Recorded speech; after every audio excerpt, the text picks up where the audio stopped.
last time on Dice Funk. This box is important to me. It's something that I need to do. A mistake I need to correct. That's all it is, all right? And Raven's stern is hung in the town square.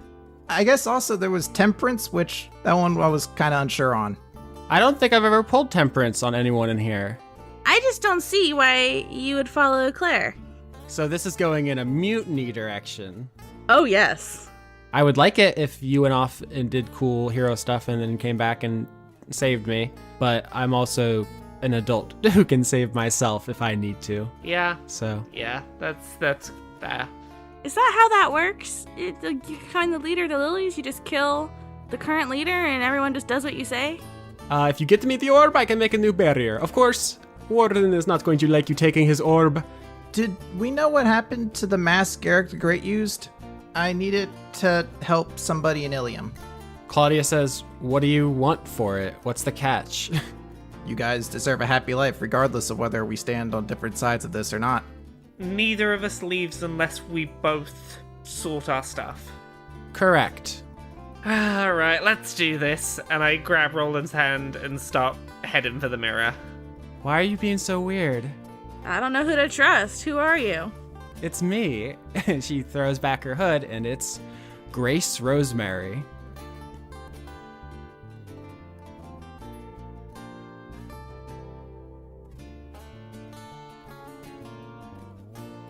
We got an orphan, a child abuse victim, someone who was tortured and kicked out of their home, and I guess just a murderer. Hey, she's a complicated character. A swampy murderer. But that's not really that depressing. Hey, I'm just saying swampy is a descriptive term, not as a derogatory term. Okay. You say a very lonely swamp person. Thank you. All right, so the last episode ended with Grace visiting Dora in her spooky mansion. She came in disguise. She said she wants to help. What do you say to her, Theodora? What? Do you actually know what I'm doing? Are you sure you want to help? I feel like you don't know what's happening. I've been eavesdropping on some townspeople. My snake friend, his special ability, and how all our ghosts have special abilities. Mine is he can move farther away from me than all of y'all's. So he goes and eavesdrops for me. And I hear people telling tales about how you want to bring the barrier down. And I would like to go explore the world, but it also seems like you have, what's the word I'm looking for? Kind of villainy intentions, and I don't want you to hurt my dad, so. Well, it wouldn't be let's hurt Warden Light. But, if he gets in the way, then it might be a problem. Well, that's why I came over to see you, because, I can't do the thing that Rolen and Veltari are doing, because you need a buddy, and no one's dumb enough to try to help me get out. My dad would, put them in jail. And even if I did find someone reckless enough to go in with me, as soon as I got out, I would feel bad about running out on my dad, and then I wouldn't be able to leave because I'd feel guilty. So the only way I can leave is if it goes down. And my dad cares a lot about those old dusty god people, but I've never met them. I don't really care about their weird stick in my house. That's what happens when you keep your kids separated from their extended relatives. They get very, very disrespectful towards them, and they just can't relate. I read their books. I guess they did nice stuff sometimes, but they don't really seem like they help people down here all that much. No, yeah, I kind of agree. How would you like to help? What would you propose we do about the whole dad sitch? Here's what I want. I want to see anything else but this place, and I don't want you to hurt my dad. Or, more realistically, I don't want my dad to have to hurt you, I guess. I'm pretty strong. I'm not really interested in the whose dad could beat up whose dad thing. I'm my own dad, apparently. Who knows? I've read about Stranger Things. The point is, if you have a plan that involves nobody getting hurt and me going to, see stuff, then I'd like to hear it. What? Okay, hear me out. What if we put your dad in a mirror? And then, we bring it down while he's in there. He can reflect on, no offense, but your dad can be a little bit of a dick sometimes. And I feel like it's not he's trying to be a dick. He's just kind of close-minded. So, what if we put your dad in the mirror? He's like, oh, wow, I bet a dick. By the time he comes out, oh, no, the barrier is down. And then Persuasion check. Right. All the skeletons are like, persuasion check. And they all do that. You couldn't see I was doing jazz hands. That probably enhanced the... Oh, I have the jazziest skeletons. What the fuck are my rolls lately? Oof. It's a 9. She says, I'm not going to put my dad in a mirror. I'd be grounded forever until the end of time. What if you help me put your dad in a mirror, but you don't actually do it? What could that possibly mean? What do those words mean in that order? I don't know, like sneak me in your house and then like you make the mirror and then like you distract him and I'll push him in from behind. I don't know. You know, when he got out, he would destroy you, right? I'm not saying that's what I want to do. I'm just like spitballing here. You're so bad at negotiation. I'm under a lot of stress lately, okay?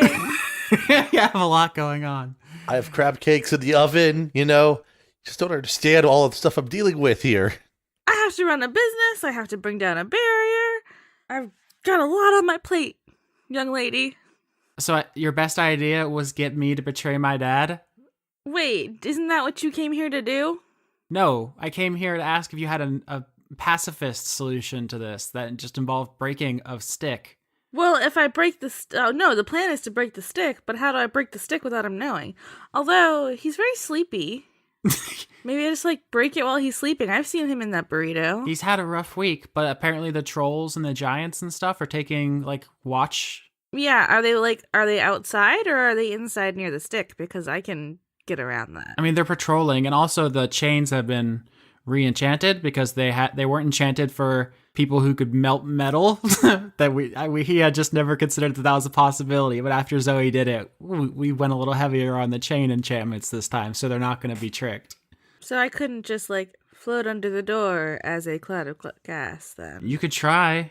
I actually don't know if that would work. The cost of it not working seems pretty high. Do you know a workaround around the chains? Because I mean, maybe if we can like just like have your dad be asleep or something, like maybe feed him too many mashed potatoes. So he has to like sleep really hard, and then like I'll sneak past the guards. You can do something with the chains. I get in, I break it while he's sleeping. I get out. Whoa, what happened? Nobody knows.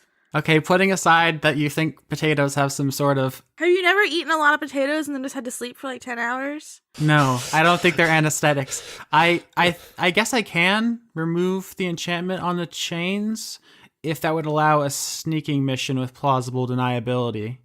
It seems like a thing we'll only get one chance at, though, because if he wakes up and notices that I did it, I'm in super big trouble.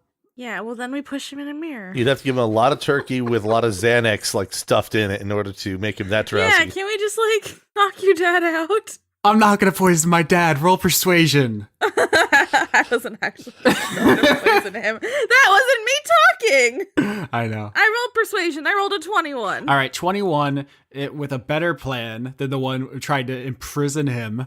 She says that if you can find an opportune time for a sneaking mission, she will disable the chains for you. That's a thing Grace is willing to do so that this doesn't end in bloodshed. Is that acceptable for you, Theodora?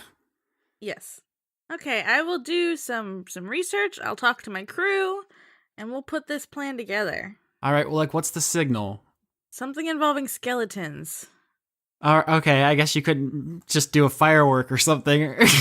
Oh, yeah, I was sorry, I got a little excited. I got a little grandiose with it. No, whatever you need to I was do. thinking skeleton review, like they all come dancing by or something. Like do fireworks in the shape of a potato. That's What is it with potatoes? I'm just saying, I'm just writing off what she said earlier. Just We were all hungry. Is it so potatoes or skeletons? Yeah, just keep an eye out for something spooky. Or potato based. Oh, okay. I'm leaving now. Bye. Enjoy your trip home. She puts her hood back up and just hurries out before you say anything else too sinister, and she can't live with being in league with you.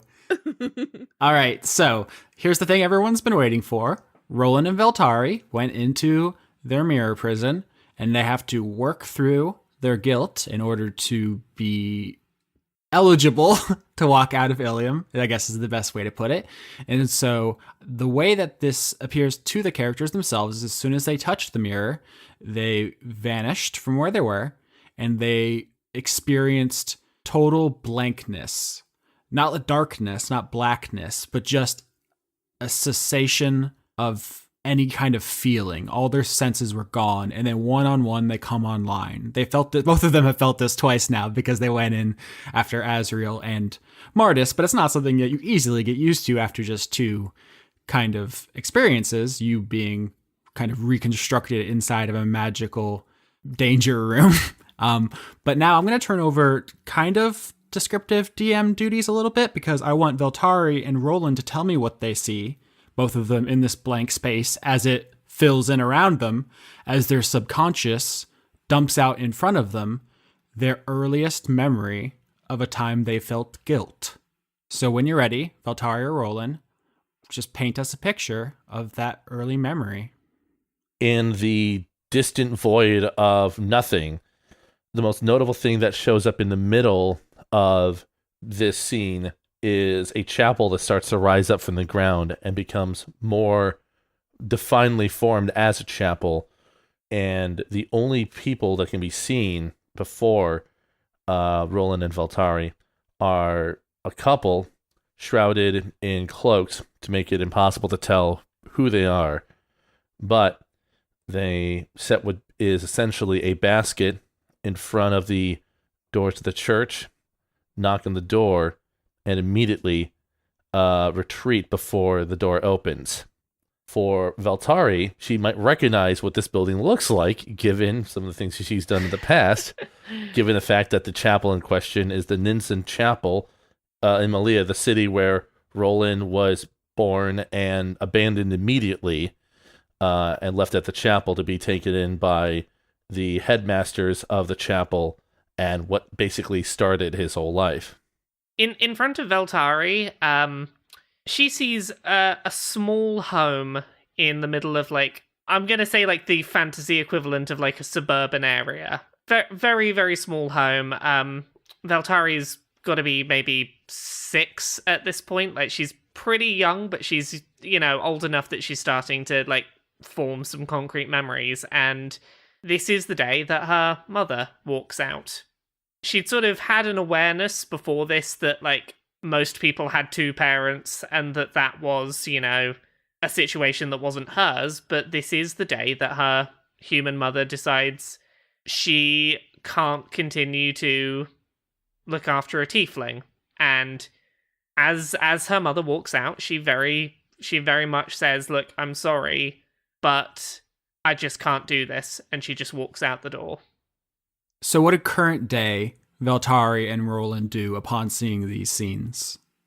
Rolen looks at what is unfolding in front of him and then glances over to what Veltari is seeing unfold.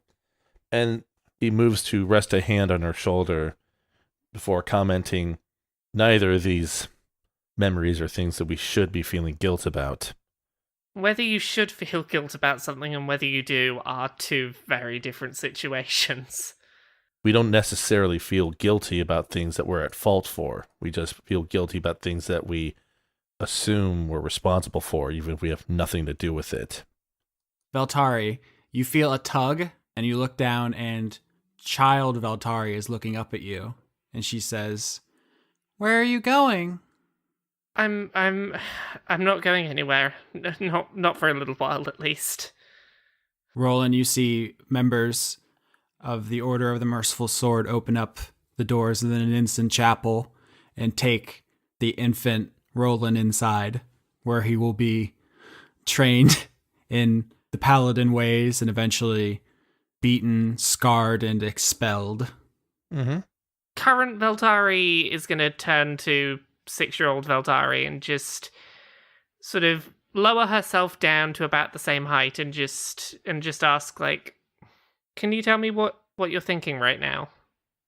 Child Veltari says, "I don't want you to leave me, Mommy. I didn't do anything.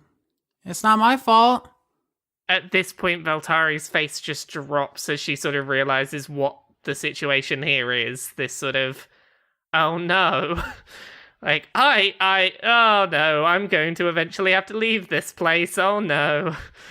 I know that it's scary having people around you leave. It's something that you can't stop happening. And I know that's not what you want to hear right now, but it's not your fault. As you say that, you see the young Veltari and the Ninsen Chapel begin to kind of fade into mist almost, become less real and less concrete as they weigh less heavily on you. But at this point, your subconsciouses continue to kind of conjure other, more concrete images around you. And this time I would like both Veltari and Rolen to paint me the pictures of the first times you took a life. I think for Veltari, she'd have been probably 15. She'd been living on the street for a while, trying to avoid any sort of direct confrontations, trying to sort of just stay out of the way, not be seen.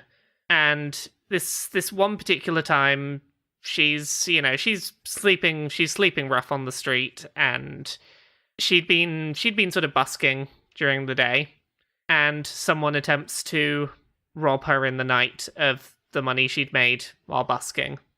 The person that attempts to rob her held her at sword point, and in self-defense, she attempted to wrestle the weapon off of the attacker and ended up stabbing him through the gut.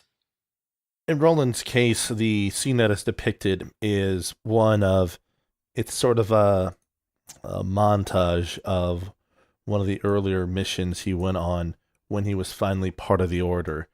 There was a group of goblins worshipping one of the different goblinoid deities, maybe Maglubiet or something like that.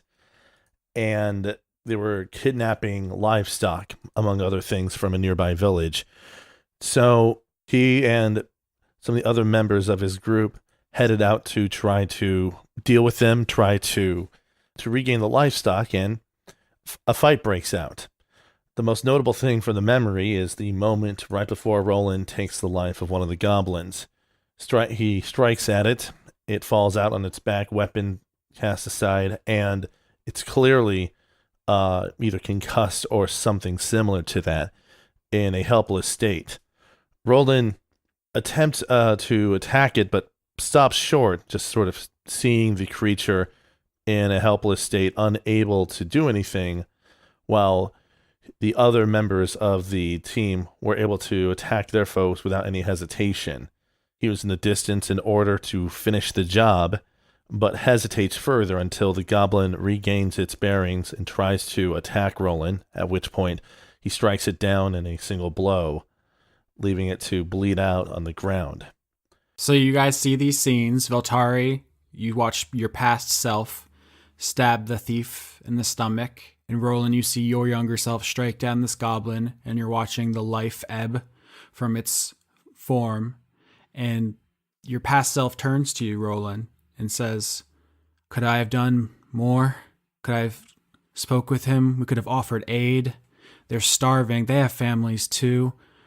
In retrospect, it might have been best for us to raise some proposals on how to resolve this without bloodshed. The hearts and minds of the masses, even those within our forces, are slow to change, even with well-reasoned arguments. The best we can do in situations like this is honor those that we slay as well as we can, and make further efforts to prevent it from coming to that in the future. The fact that you felt doubt and you felt guilt about things even then, it's a sign of strength. It's not a sign of weakness. Veltari, your past self says to you, I felt powerful. Maybe for the first time ever. They can't take whatever they want from me. I can fend for myself." You were fending for yourself long before you took your first life. You fended for yourself from the day your mother left. And yeah, it did feel powerful. And it's okay that felt positive, because you had so much taken from you. I can understand why it feels powerful to be in control when so much of your life feels out of your control for things that were never your choice. But that was someone with a life of their own, and just because it feels powerful and it feels like you have control doesn't mean that it's always the right solution. As Rolen and Veltari are working their way through all the things that have happened to them, more and more of these figures are appearing, all the people they've hurt or let down, or in some way, even if just imagined some slight or injury, they're all one at a time kind of parading around, almost ghostly, these figures, each addressing you and being addressed in turn. And the time that's passing here doesn't feel substantial to you in the moment because you're so caught up in your own minds, essentially. But for our audience, there is a lot of time passing, which is why Grace was able to let them into the mirror and then leave and go talk to Theodora. And I just want to be clear about, like, this takes a while. We're not going to walk through every single one of these because part of the reason that this is difficult and not available to everyone in town is just because people have a lot of stuff. There's a lot of trauma, and therapy is hard and takes time. And so this goes on for a while, and we're going to cut back, and there's going to be more. The depiction almost sounds like you have it's like a kung fu film. You have the bad guys like mooks circling around you. Mm-hmm. So instead of like being fists of fury, it's like feels of fury right there. Just like.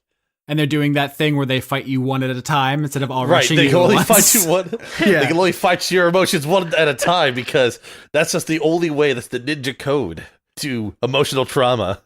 Yeah. So in no way doing any tonal whiplash. Zoe, what are you up to?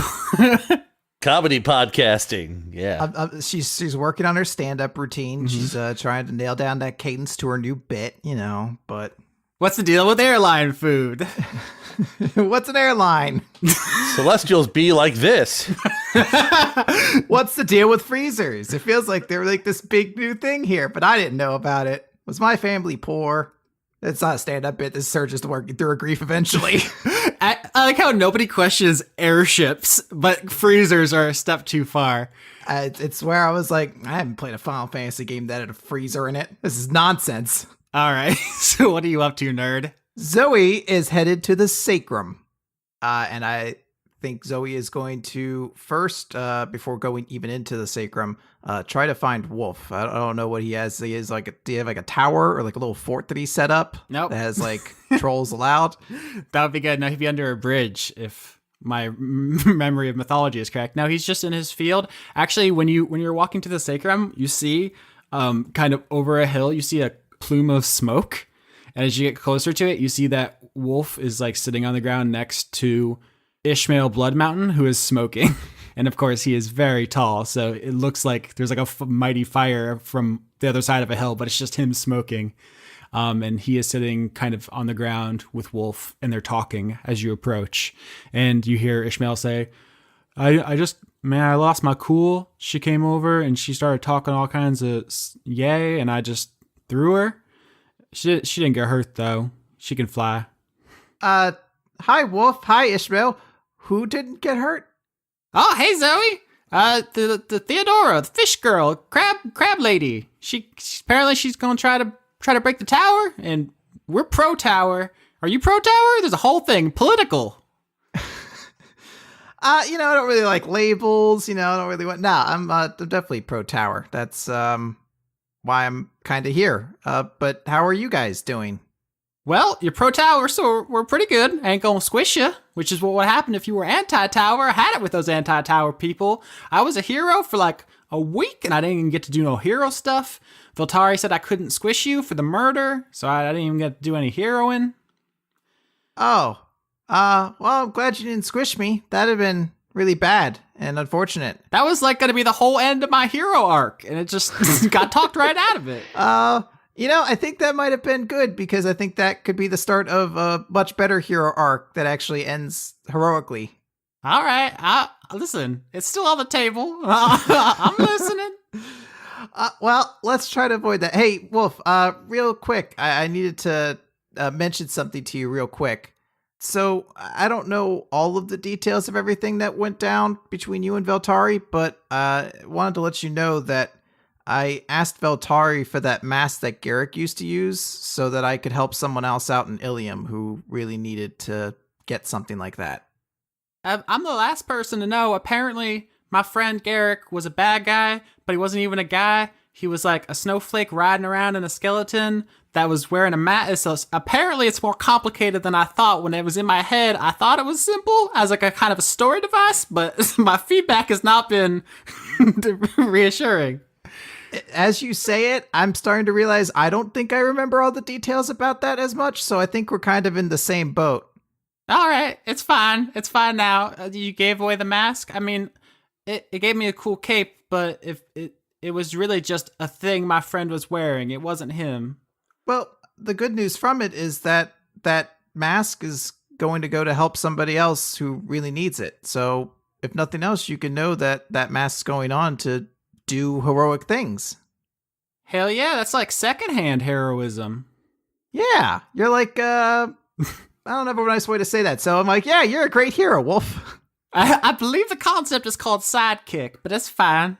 Well, less of sidekick. We're more of like a league of justice, you know? I believe we already made that reference. It's all good. That's fine. Perhaps next time we'll make sure to defend our ideas a little bit more. Be like defenders of some sort. I hate this conversation. You could be Iron Fist. Well, now that was fighting words. Smash. You want to throw down? Roll initiative, motherfucker. Zoe actually will say, hey, Wolf, I imagine, did you want to play a game of tag or anything like that? I mean, if you ain't got no pressing things to deal with, we can do. Well, I feel this is some that could be fun to do. I know that you wanted to have more friends to play games with and things like that. And what's the point of being pro tower if you can't be with other pro tower friends and do fun things? Wolf rolled 11, and I'm also going to roll for Ishmael 5. He's high. So he rolls down a hill, and then he just decides that's where he's going to be for a while. He's just done. He just looks up to the sky. He's like, this is my life. I'm going to use Misty Step. Oh, never mind. I got a 16. I'm fine. Should I risk wild magic to cheat? Or no, I won. It's fine. Never mind. I'm amazing, guys. Yeah, so I guess you beat Wolf. What's the in lore explanation for that? Did he let you win? I think Zoe's just really like, she's in a zen place right now, and it's paying dividends for her. And also, I think Wolf maybe is been getting some secondhand high. And there it is. It's going to slow them down a little bit. There it is. All right, so you play with Wolf a bit, and you guys have firmly established a pro-tower bond between the three of you. For those keeping score at home, our map of this war is, I guess, 8-8. On Theodora's side, we have Theodora, Azriel, Robin, Claudia, Stalker, Carrie, Grace, and Skeletons as one unit. On Team Zoe, we have Zoe, Claire, Penny, Wolf, Light, Mardis, Ishmael, and Sylvia. So you don't have to memorize all of that, but I feel like I should get it on tape. There it is. I feel like it is of note to mention that both of those teams are of equal sizes currently, because that's not something I picked up on last week by listening to the list of voices, is that currently there's 8 people on each side. Although I've counted skeletons as 1. You can decide if that's unfair. In terms of skeletons, am I right that only one can be controlled at a time at the moment? Only one can be directly controlled, yeah. The rest of them are on kind of autopilot. So if someone attacks the house, they will face the wrath of all the skeletons because they go into defense mode. But if Theodora wants to mount an assault, no, she can only get one to go with her at a time. Okay. All right, so now that all is cleared up, I think, Zoe, you want to finish your sojourn to the tower? Yes, she will finish her sojourn, to use a very fancy word. Okay, subtweeting Austin right to his face. Cool. Zoe, you go to the sacrum. You are going to arrive just a couple minutes after Grace gets home. Maybe you see that she has like tracked some mud into the chapel area or something, but she has just beaten you there, so you don't get a chance to maybe know that she's been sneaking out. Intrigue. But of course, you can knock on the door. They'll let you up. All of the inhabitants of the tower are home currently now. Grace, Mardis, and Light. Mardis is up on the roof just watching the mirror in case something goes wrong. Grace is making mashed potatoes for some reason. it's a mystery. And Light is on the couch and he has an ice pack on his face. And he's just laying there.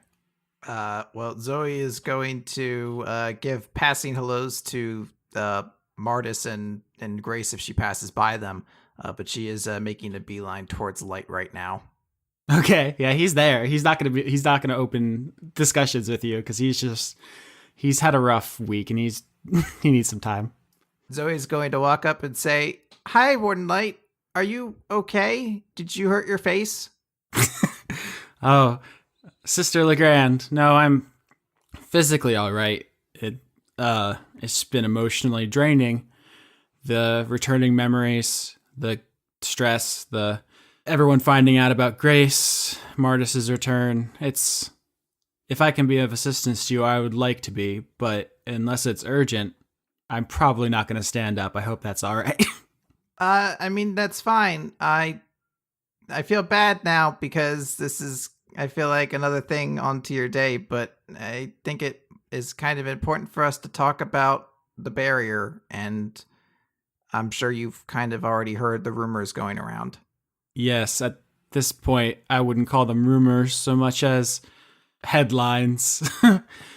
I kind of wanted to talk to you about what your thoughts are on the people who want to take down the barrier.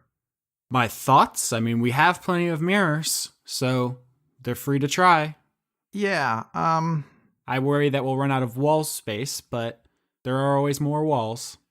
do you think that's the best response to that? I don't mean to like act like that's accusatory or anything like that, but I kind of have found out a lot about myself recently, which had me reevaluating a lot of the ways I was doing things, and I kind of just want to have a discussion with you about whether or not that's the best way to react to the people who want to leave. Even if my entire worldview has been tilted a little bit, and the things I thought were important aren't quite so much these days, I still think what I'm doing here and what this tower is in everyone's best interest.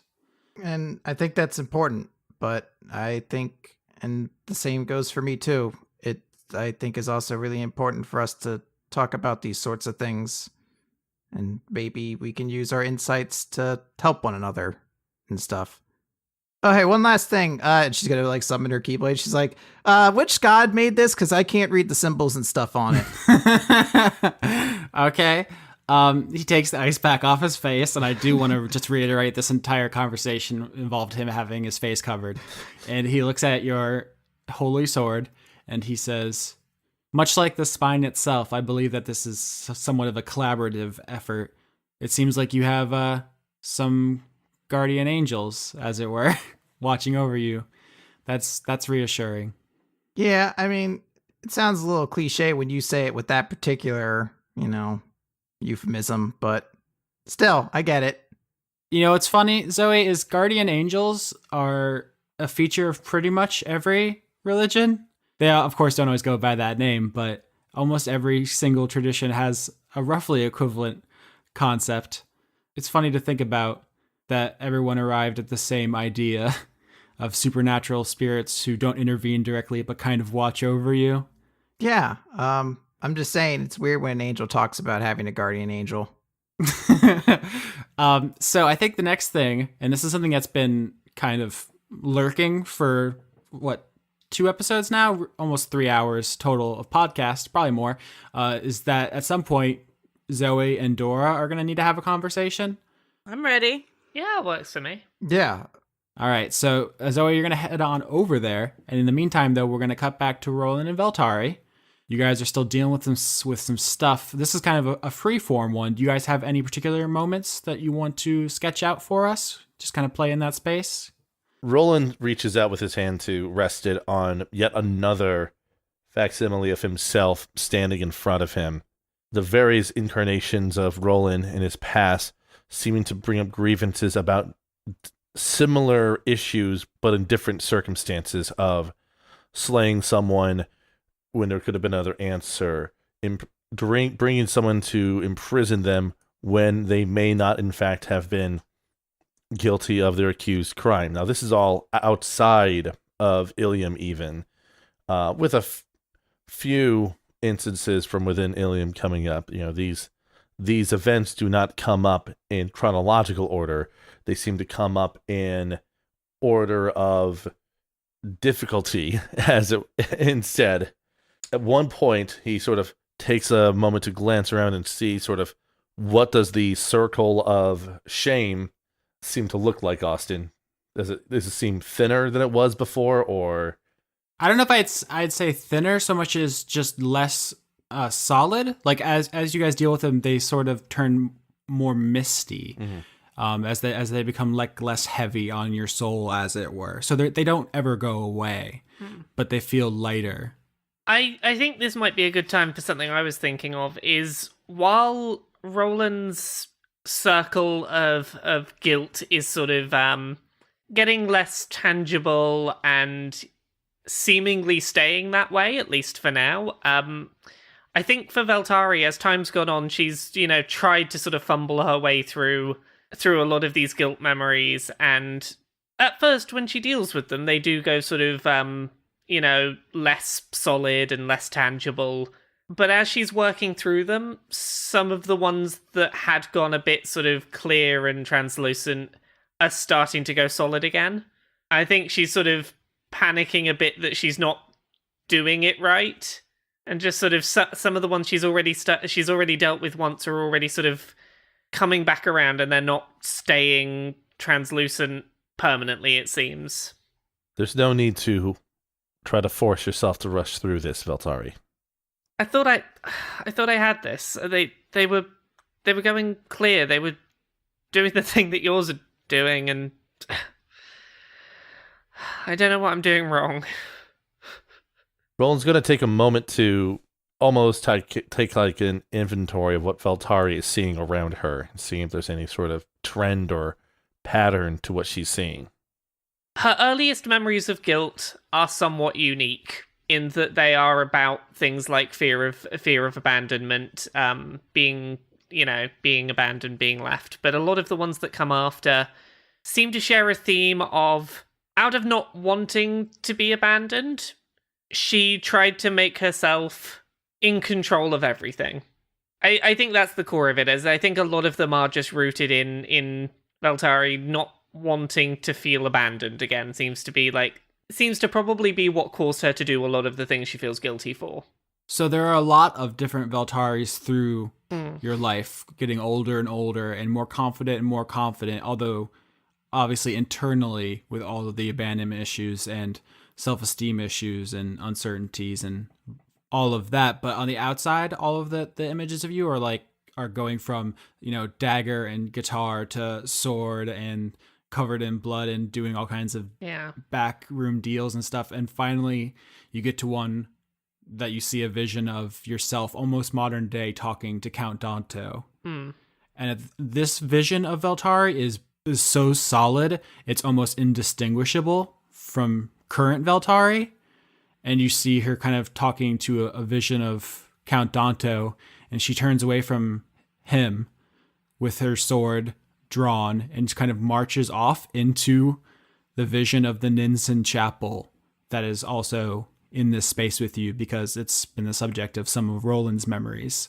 And at this point, your two scenes are basically merging and kind of crashing into each other as they centralize, and something's going on inside the chapel. Roland, I knew we were going to get here, and we're going to have to go in there. We're going to have to face this one, but looking at all of these things around me, I don't know how I got here. I didn't want to be abandoned, and I wanted to protect myself and look out for myself when no one else would, but I still don't know how that became this. Roland pauses for a moment, and then he says back, just sort of with a soft smile to Veltari, I have a feeling that I might know what's going to be beyond those doors. We both came in here to face what we have done, understand it, and have peace with it. I have a feeling that the reason why we're seeing this is because whatever's in there is also tied to why I'm here. Not going through this alone is a comfort. I know this is not a race to see who can get out of the mirror first, since we're going to be tied at first place no matter what. If it was a race, I think you'd be winning. I don't know. You're the self-proclaimed expert, after all. I thought so, and then all of my invisible ghost memories started becoming solid again, and then, turns out I might have bigged up my role in the prison breaks a little bit. Let's get to it.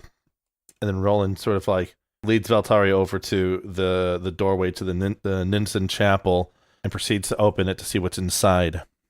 You throw open the doors of the Ninsen Chapel, and it seems bigger inside than you remember. And it seems like the room stretches on forever. The weight of having to walk to the other side of the room and see what happened roots you to the floor. So before you can even move, you hear footsteps coming towards you. And it's Veltari.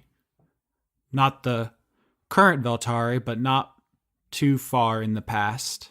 Except her eyes are aflame, and her sword is covered in blood. And she says to you two, I did what I had to do. I didn't even lose any sleep over it. I joked about it with Danto. It's hard to be non-compliant when you're dead. That's what I said. And it's true. If they had just agreed to our terms, I wouldn't have had to do it. We used to be that strong, Veltari. Now look at you.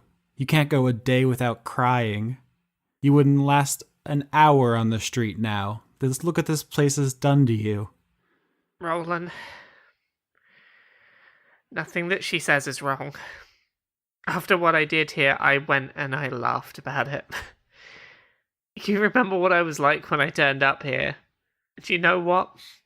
Looking at me now, looking at this version of me stood in front of me, it puts everything into perspective. Of course my mother left. Of course everyone leaves. I was a terrible person, and anyone who was near me should have gotten away.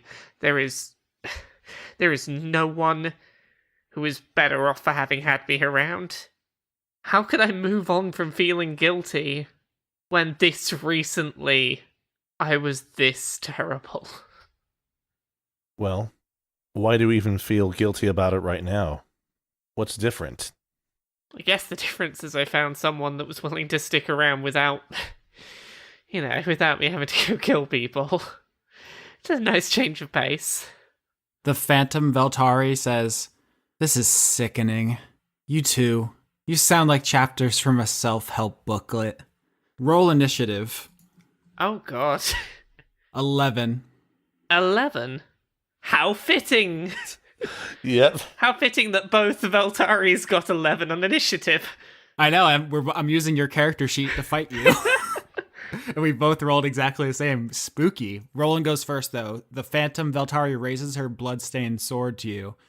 As the Phantom Veltari raises her sword, Roland mutters a quick word to bless his own sword, the sacred weapon trait from the paladin side, after which he then moves to strike at Veltari, primarily to disarm her of her blade. 23 for the attack roll.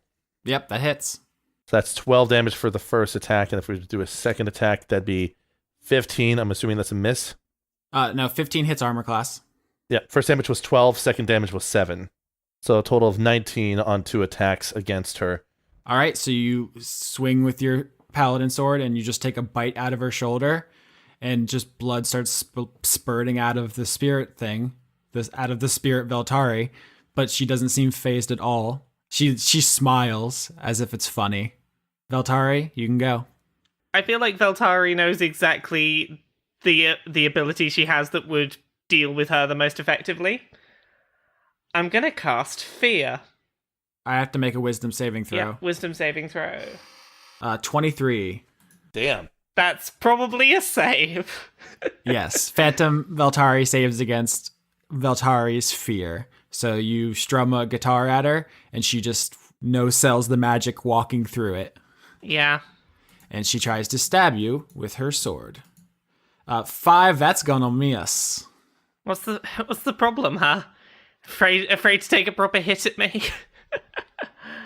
Roland frowns at the Phantom Veltari and states directly to her, "Your confidence masks your inability to make decisions of your own." Then he's going to strike at her. So first attack rolls 31. Second attack roll, just do that. Both is another 31. Statistically unlikely.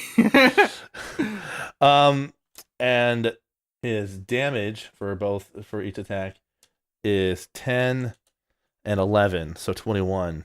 All right, so you plunge your sword through Phantom Veltari's back as she's trying to fight regular Veltari, and she just, while impaled on your sword, just looks back over her shoulder at you and then starts walking towards you backwards to further impale herself on your blade. And just staring you in the eyes, she says, "It's all right. I deserve this." Veltari, it's your turn. I'm gonna try casting fear again. I'm going to try to wisdom save. Wow. 21. That's going to save too. Veltari knows what she's afraid of. She has at least some knowledge of, like, look, if I could make you feel what, if I could make you have to confront what I know you feel, we could sort this. The Guilt Veltari walks off of Roland's sword and swings at you twice. 11 at 19. 19's going to hit for the first time. Yep.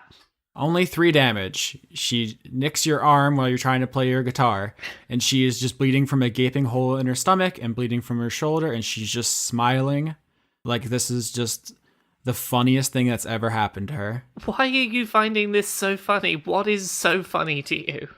Because the old you wouldn't have hesitated for a second. You would have struck me down a dozen times by now, and you're just gonna let yourself die here.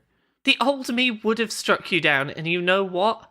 The old me would never have gotten out of this place because of striking you down. I need to deal with the fact that you exist. Killing you and pretending that you're not a part of me is never gonna change the fact that you exist. I can stab you, but what is that gonna do for me dealing with all of this messed up stuff in my head? And I know that you know what I'm on about because you're me. Even if I don't kill you here and now, this weakness is going to get you killed one day. You know that, right? You know what? I'd rather this weakness get me killed than my previous weakness get people who don't deserve it killed. Because you know what? If I get killed for this weakness, then I probably deserve it. If I get killed for having a conscience, it won't make up for the innocent people I killed, but it'll be a start for their families at least. The Guilt Veltari puts her blade to your throat and she says, "Are you really willing to die for that? You're really willing to discard all of the instincts you honed that kept you alive all those years?" I'm not going to discard them. I'm going to put them to use for the things that matter to me, not the things that matter to someone who's telling me who to kill. And when you take a knife in the back because you trusted the wrong person in some no-name town in 3 years, you're not going to regret this moment? If I'm still alive 3.5 years from now, and I have to look back at another list of a dozen people that I killed who didn't deserve it, that I know I'm going to regret. The Guilt Veltari swings her sword at your neck, but by the time it reaches you, it is insubstantial mist, and it passes over your throat without leaving a mark.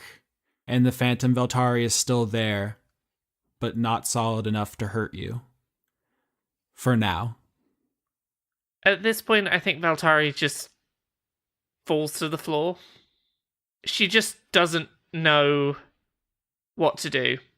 Roland is going to sheathe his blade, sling his shield back over his shoulder, and then kneel down to rest a hand on Veltari for a moment before he looks out into the expanse of the chapel itself to see if there's anything in there, anything that kind of confirms his suspicions of what has happened.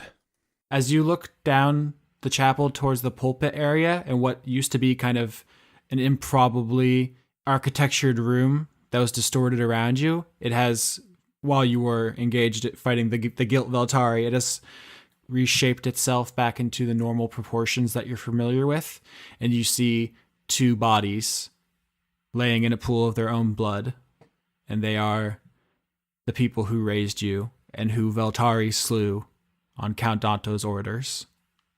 Looks like it's time for me to take care of something here, Veltari. Veltari watches on, but doesn't say anything. She's just a bit sort of in shock, possibly. Roland, stands and slowly walks over to the bodies of Assard and Tane, before slowly just kneeling down. He rests his hand on one and then the other for a moment, and after a short pause, he says, "This has always been the problem for me. Ever since I studied about the Triad, I felt that the ideals of duty, justice, and compassion and suffering could work together in such a way where I could help everyone, I could save everyone from being the target of any undue suffering. And it's taken me far too long to realize that I can't protect everyone. I can't protect everyone no matter what I do. And every choice I make will ultimately lead to someone else's suffering." Roland, you feel a hand on your shoulder, and a voice says, "Those are the excuses of a coward. You could have saved them."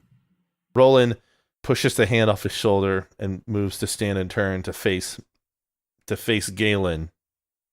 What does Galen Kaydun look like, your superior, who ordered you to slaughter the orc civilians, which the refusal to do led to you being expelled from the Order of the Merciful Sword? It looks kind of like the prototypical paladin. He actually has a handsome look to his face. He has a militaristic sort of cut to his hair. He speaks and moves with a sense of confidence and authority that many people don't have. When Roland looks to Galen, he just sort of shakes his head lightly. If I had stayed to save them, that would lead to other bouts of bloodshed right away. It's always one excuse or another with you. Time after time, you have a chance to save lives, and every time you choose the coward's way. Anything to keep you from swinging the sword we trained you to use. You see, he has the one hand you brushed off. His other is holding a two-handed, basically buster sword that the Order of the Merciful Sword is famous for using, and he puts his other hand on it now. And you know that doesn't so much cut you in half as the sheer force breaks you in half when it's swung at full strength. Tell me, how many lives are you saving by selling out the Order to the vampire? Is that how you sleep at night? You blame me? It's all my fault, I'm the villain? You don't know what those orcs would have done if we hadn't stopped them. Were you prepared to have that hang over you? No, you would have hid behind me, like you always do. How do you even know that that's what they were going to do? How can you be so sure? They were orcs. Roll initiative. 17. 7. I'm thinking I'm gonna do something, but not something that's combat related. So I'm not gonna join the initiative as of yet. Roland just draws out his long sword, gripping it with two hands since he doesn't have the great swords of the Order. 26 on the attack roll, just a 26. Yeah, just a meager 26. And he's going to expend a level 2 spell slot to impose a smite on it. So that's going to be 48 plus 5 damage, 25 damage on the attack. Nice. So you bring your longsword down on his sword arm, lopping it off. The arm hits the ground and begins to form into another paladin of the Order of the Merciful Sword, as Galen Kaydun's kind of spiritual guilt form recoalesces, and now there are two paladins facing you down. This is a good time. I want to head over towards this. All right, so you're going to join this fray? I'd like to join the fray, and draw out the sword that Roland gave to me. Mm-hmm. And before I do anything else, I just want to say to the two Order of the Merciful Sword folk opposite, I just want to say to them, you assume based on people's race that you know who or what their morals are. Roland took a chance on me, in spite everyone's judgment to the contrary, and I'm a better person for it. Galen motions towards the two bodies on the ground, and he says, I guess Roland isn't much of a judge of character then, is he? I am going to cast my favorite spell, Hypnotic Pattern. 10 and 15.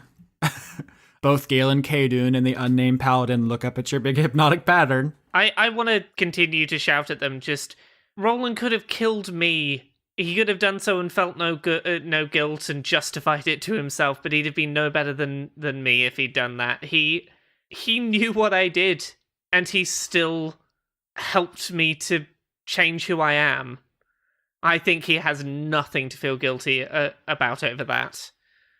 You know what?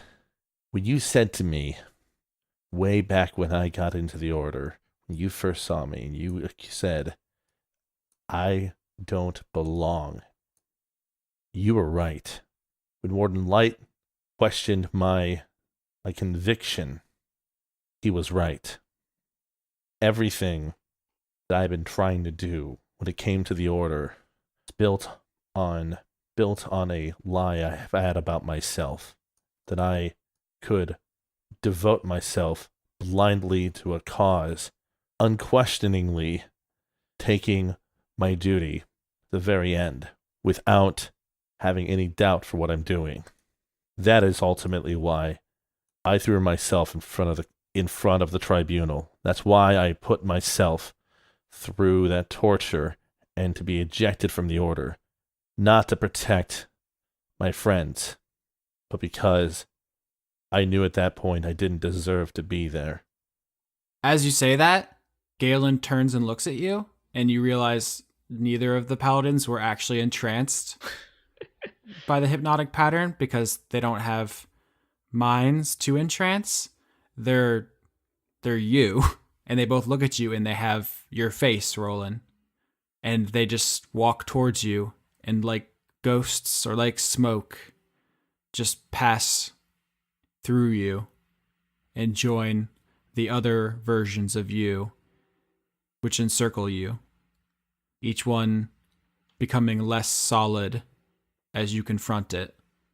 And Roland and Veltari are left standing in the chapel, weapons drawn, facing each other. I just want to quietly go over and just give Roland a hug. Aww.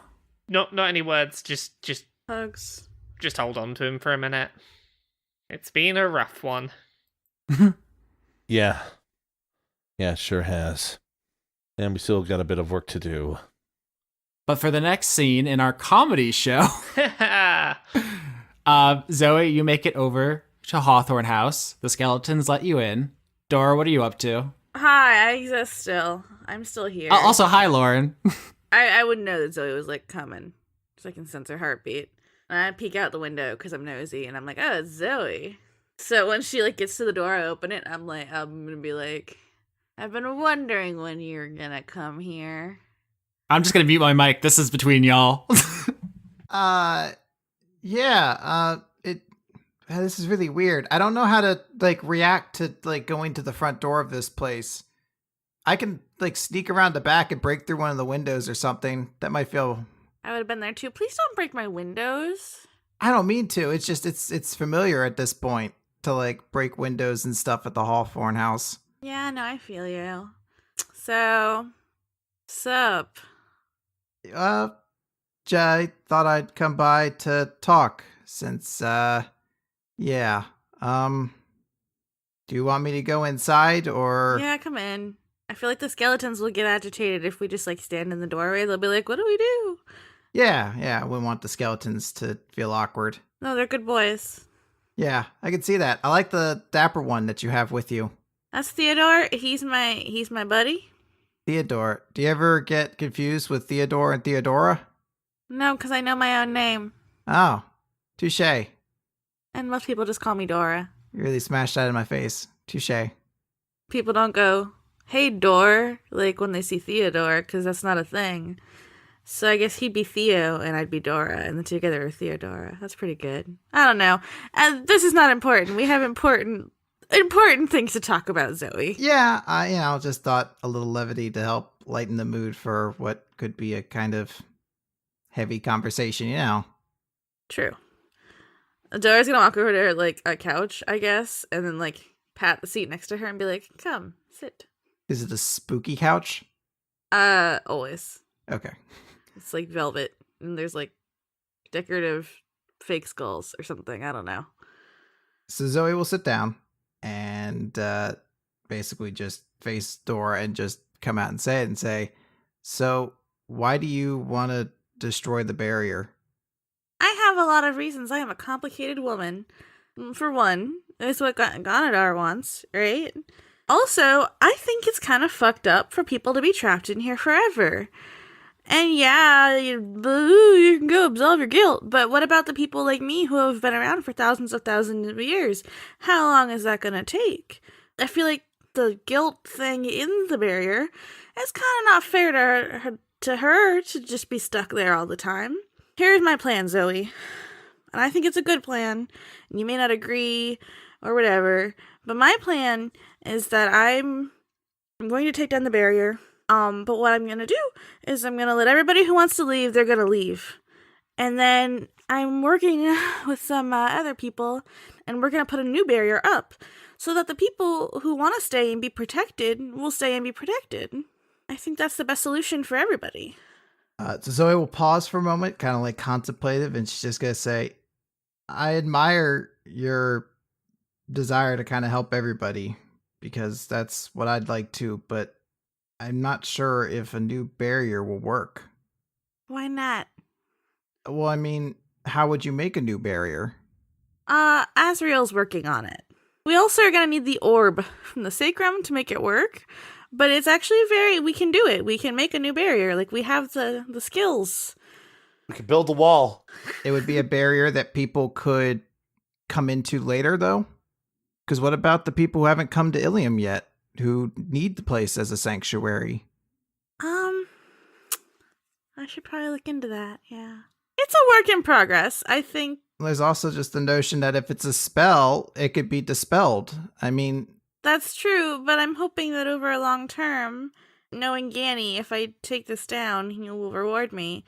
It could be that, it might take a while, but over the long term, as I become more powerful, I can teach myself to spell someday, maybe.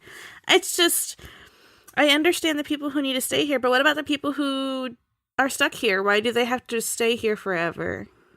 There's really no answer to that. And why is it okay to just, trap, I guess, a concept? I don't know what she is here. I understand it's not a perfect plan, because I'm bad at making plans. That's not my thing. It's not what I normally do. I just shoot magic at things and stuff happens, or I play pranks or make out with cute girls. But so this is all very new territory for me. But it's what I gotta do. It's what I gotta do. Is what I gotta do. And it'd just be really cool if you didn't try to stop me. Just don't. Just don't. Don't. I'm sorry, Dora, but... Just don't. I'm not convinced that's a plan that'll work. I don't think the barrier itself, the guilt or aurora or whatever, I don't think it's something that a spell that we create later on can replicate. I think this is the only Ilium that's ever going to be. And I want to protect that. And part of that comes with reconciling with the fact that it means I'm protecting a place that's going to keep some really good people trapped here. And that sucks. And I'm still trying to figure out how to live with that completely. But the alternative is to take away this home from a lot of people. And I can't do that, Dora. Well, I understand that. Can I show you something?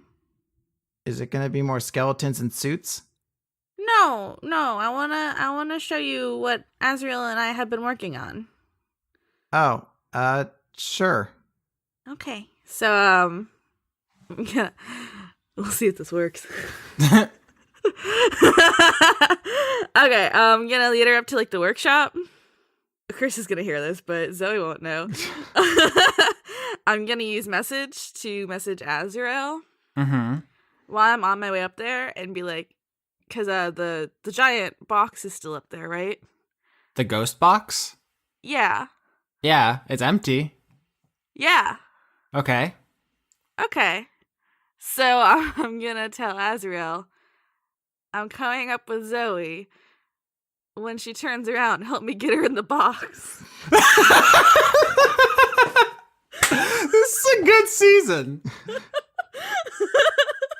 All right. So, Dora, you lead Zoey upstairs to Azrael's workshop / Maximilian Hawthorne's old workshop / the place where the box that used to hold the ghosts is. And as you guys enter the room, Azrael hits Zoey with telekinesis. So that's a strength contest.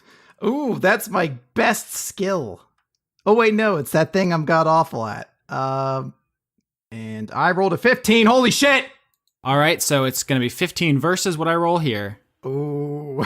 10. Oh!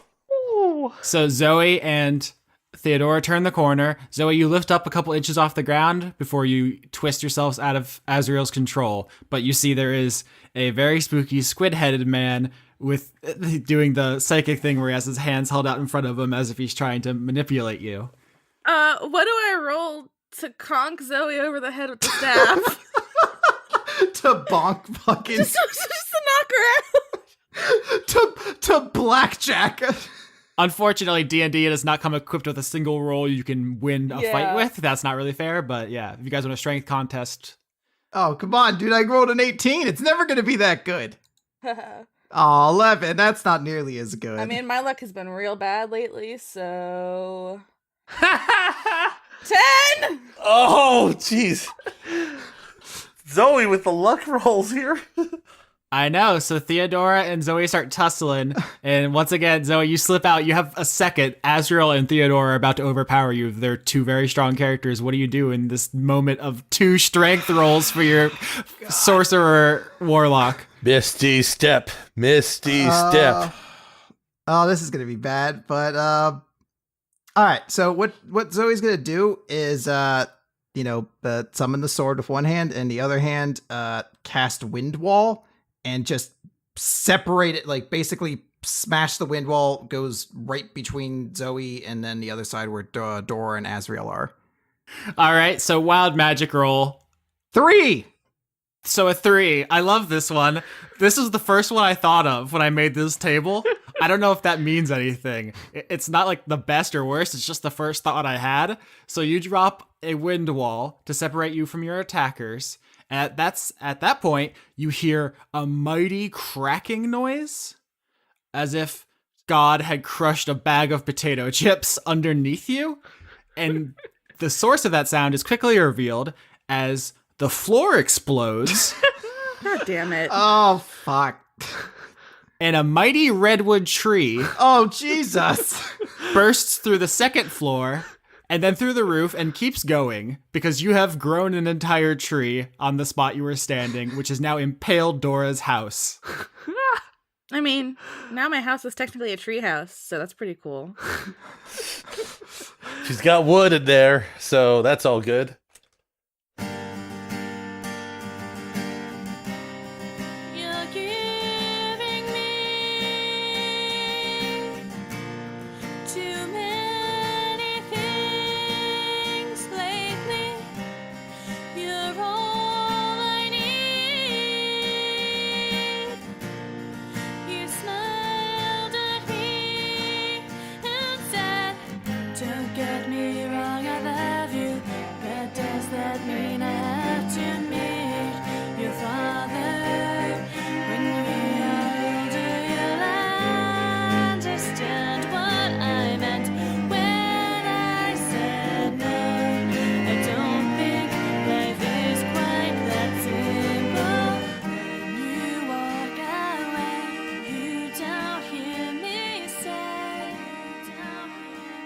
As always, I'd like to thank Overclocked Remix for our theme music, including Acoustic Jam at the Lucifer Alpha, arrangement of Biohazard from Snatcher, Vampire Spanker, an arrangement of Vampire Killer from Castlevania, and Destiny Forgotten, an arrangement of Simple and Clean from Kingdom Hearts. Executive producers for Dice Funk for the month of September 2017 are Kerstine Haslinger, Jade, Extellaris, Joseph Timbrello, The Cult of Gorfanax, Dr. Goatman, Irving Royale, Ken Fursel, Andrew Grothin, Paul Mullen, Levi the Young, Luke Powers, Michael Goodell, Brent, Kevin Dobbins, Anthony Sauvier, Ziphosaurus, Elderly Goose, Salad Child, Sarah Stone, Thorsten Gross, Devin Smith, Caster UK, Aki Savalainen, Iso, The Paladin's Wife, Florian H., Charm Wilkie, Komano the Komenu, The Future Mr. and Mrs. Hadsel, Dominic Bowden, Melissa Nielsen, Dawn, Eugene T., Connor Reynolds, Sarah Likens, Pruitt Holcomb,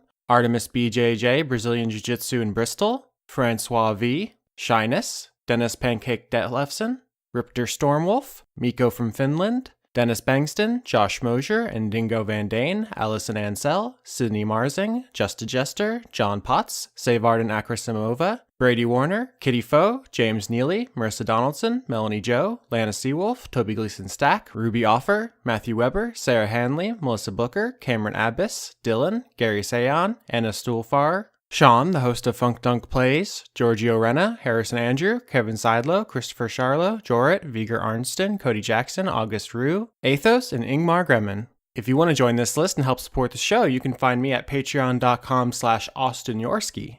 You can also find Chris at patreon.com/weekly manga recap, and you can help support Laura by finding her work at kotaku.co.uk. If you want to help support the show indirectly, you can always find us on YouTube, Podbean, Google Play, iTunes, and probably like 100 other places. And subscribe, comment, rate, share, or if you're listening to this in the far future, uploading it to your neural network. And if you're listening to this in the far, far, far future, I hope you're enjoying the HBO 2 adaptation of this season, although I think it's strange they cast Shia LaBeouf Jr. in the role as Robin. Not my first choice, but I respect the artistic integrity of our alien overlords, who, I hope, will be resurrecting me shortly so that we can record Season 8. That's the sex season.